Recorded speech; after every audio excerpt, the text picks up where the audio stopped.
We are joined by City Manager Andre Corbould, who will provide an update, and then we will take questions. Over to you, Andre. Thank you. Hello. I want to provide an update on two important new components of the city's COVID-19 response. As a city, we have consistently put public safety first in our decision-making. More frequent cleaning on transit and in recreation centres, distancing requirements, hand sanitizer at entranceways, and masking requirements. They have all been part of our approach to keeping Edmontonians safe in public spaces. Now we are taking two additional steps. First, we will be requiring people 12 and older to show proof of vaccination for access to many public facilities.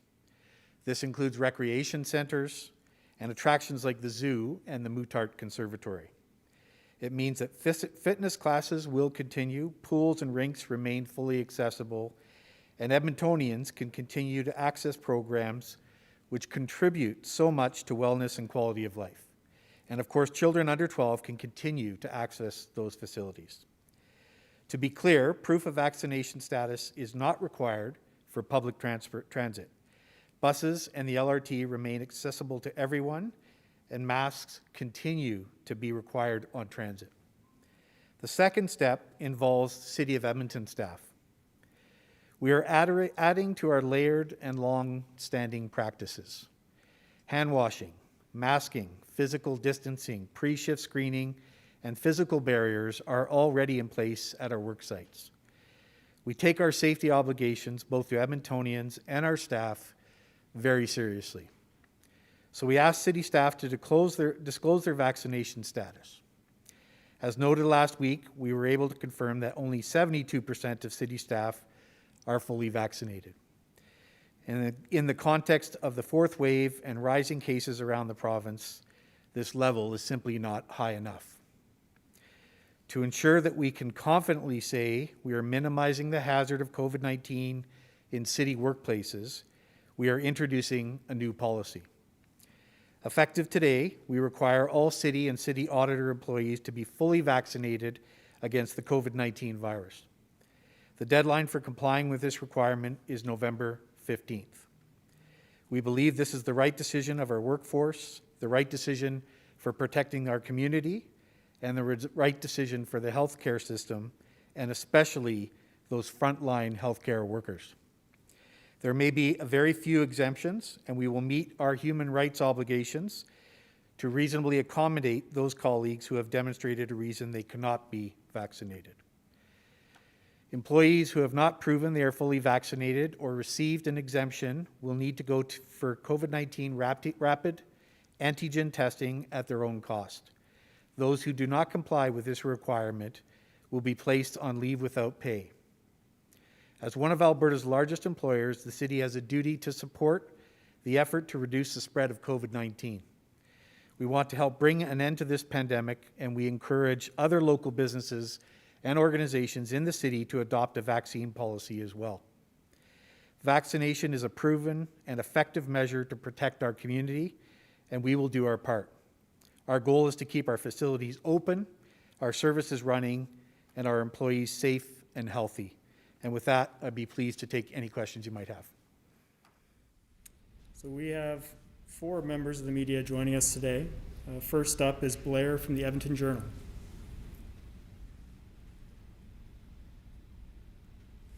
Blair, do you have a question? Yes, can you hear me? Yes, I can.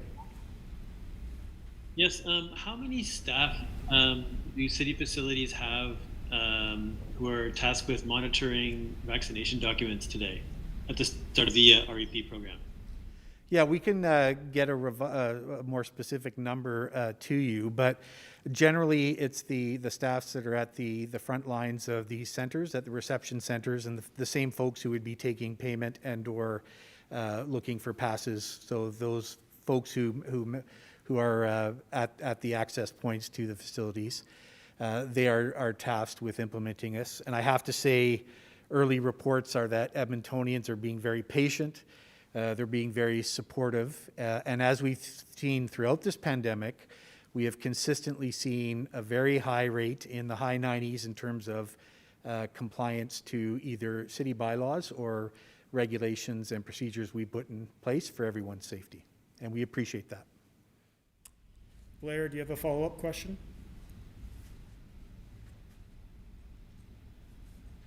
Yes, is there any indication of the proportion of documents shown in terms of whether they're from the My Health Records website or printed off directly from, or I mean the original vaccination documents? Yeah, certainly still don't have any indication about the percentage either way. We have made it clear that we will accept all the medical documentation that is being provided by people's health providers and certainly AHS. So the documents that are provided from a recognized health organization, we are accepting those for sure. That includes copies of your vaccinations that you may have received when you got your vaccination, and of course some of the recent stuff that's been published online. So the next question is from Morgan from Global. Hello, can you hear me? Yes, we can. Wonderful. I just wanted to check in. I know it's still early days, or early hours, I should say, on the facilities restriction exemption program adoption. How things going so far? I would say things are going well so far, but again, like you say, it's early days. So we spent a good portion of the weekend preparing, working with our staff to implement procedures, and we will work with Edmontonians to get this done in a very orderly way. But overall, again, people are being very respectful and supportive of this public health safety need, and we're seeing lots of good collaboration, and we appreciate that. Morgan, do you have a follow-up question? Just wondering if you could speak to any limitations that you're seeing so far, just taking more time, maybe more staff needed, just any limitation. Yeah, it's a little early for that. It is a simple check, quite frankly, in terms of what we're asking to see. We're making it as simple as we can, and we haven't seen any great delays. But again, like you say, it's early days in this, and we'll continue to monitor that and make sure we're doing this in a very efficient, friendly, and collaborative way. Next, we have a question from Emily from CBC. Can you hear me? Yes, we can hear you. Okay. So I just wanted to know about why it was important to make the city of Edmonton fully vaccinated. I'm sorry, I didn't hear you. Sorry, could you speak a little bit louder? Yeah, sorry. I just wanted to know why it was important for the city that all their employees be double vaccinated. Yeah, thank you for the question. The main reason it's important that all of our city's employees be fully vaccinated is for occupational health and safety in our workplace. And we simply did not feel that 72% was enough.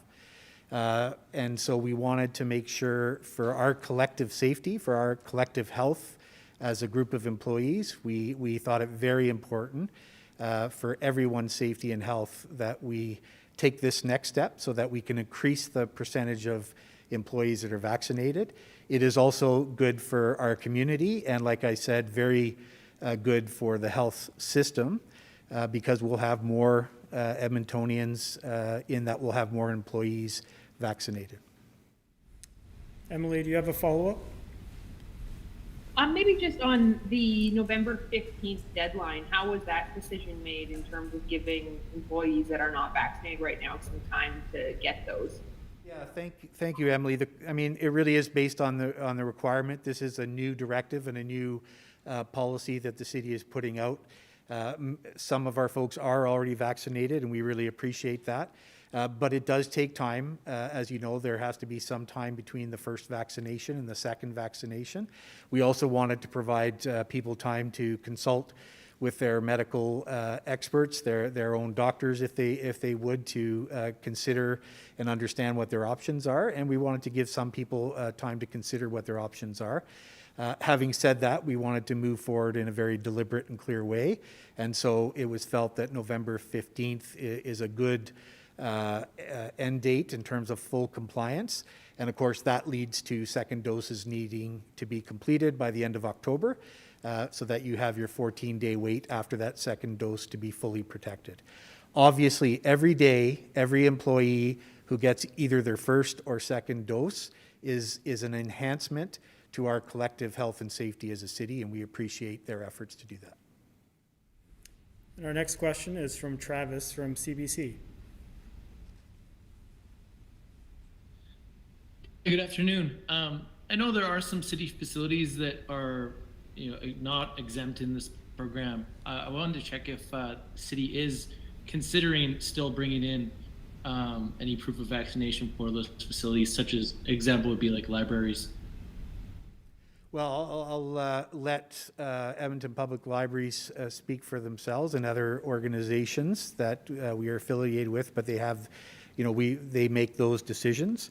I can tell you that we are working collaboratively with business, with any entity who's connected with the city, including the school boards who work and bring classes to some of our facilities, to coordinate this as much as we go forward, and we'll continue to do so in the coming days. So we've had conversations with the school boards this morning and other entities. But I would also say that we're strongly encouraging others to take a similar approach to vaccination policies and checking for vaccinations in public facilities.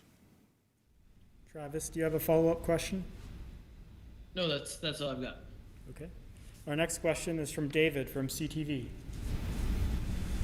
Thanks for taking my question. Has the city thought about the suspension without pay, how long that would last, or other repercussions that might occur as a result of people who might continue to not want to be double vaxxed or do rapid testing? Yes, I want to be clear that we are taking reasonable efforts at accommodation. So our preference, of course, is the vaccination and mandatory vaccination. But as indicated in the policy, we are allowing folks to get tested and demonstrate recent testing of antigen testing to come to work. And then there would be a point in time at which we would ask employees who are not willing to comply with the guidance or the testing that we would place them on leave without pay. This policy is effective now. We will review it as time goes by, and if need to change, we would at different perspectives. But that's in place effective immediately. We've communicated, we've given folks reasonable opportunity to accommodate, and we'll move forward as we need to. David, do you have a follow-up question? Yeah, so is the number then 100%? It's at 72 now, so at what point would things be different? Yeah, I mean, we'll continue to consult with medical professionals on that. Very confident based on discussions we've had with our medical professionals, including the Edmonton Zone of Health, that 72% is simply not enough. If we have a much higher number going forward, we'll have more discussions with medical professionals. And of course, their advice on this adjusts as they get new data and science as well. So we'll continue to consult with those medical professionals, but 72%, clearly not enough at this point in time. Okay, great. Well, thank you, everyone. This concludes today's media availability. Thank you, Andre, the media, and the viewers for joining us today. Thank you.